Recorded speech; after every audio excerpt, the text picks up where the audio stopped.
Invincible starts off looking like a normal superhero story, but by the end of episode 1, it completely changes everything. Today, I'll explain everything that happened in the first episode and why that shocking ending is so important.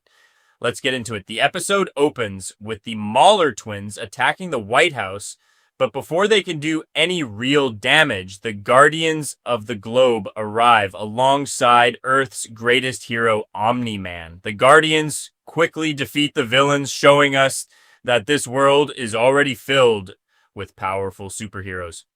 After that, we meet the real main character, Mark Grayson. Mark is the son of Omni-man, whose real name is Nolan Grayson.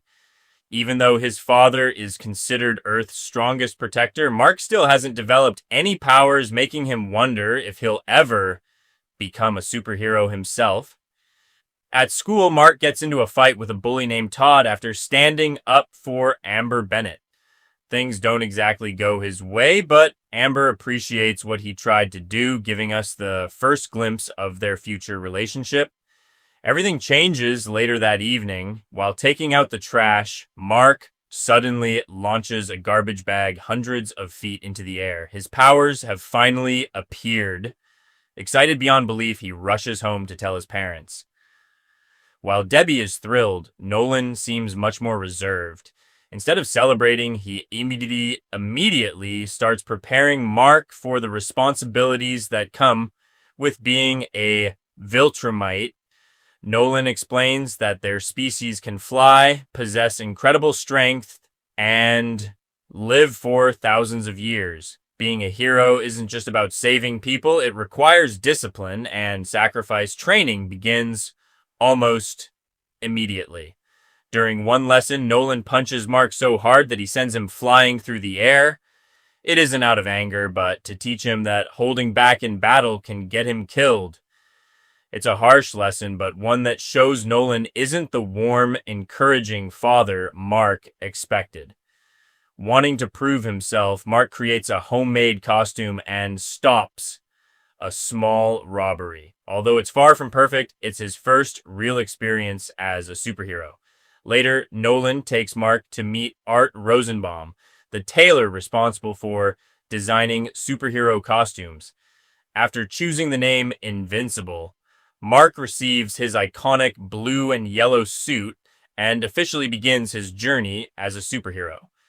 At this point, everything feels like a classic coming-of-age story, but then the episode takes a turn that nobody sees coming.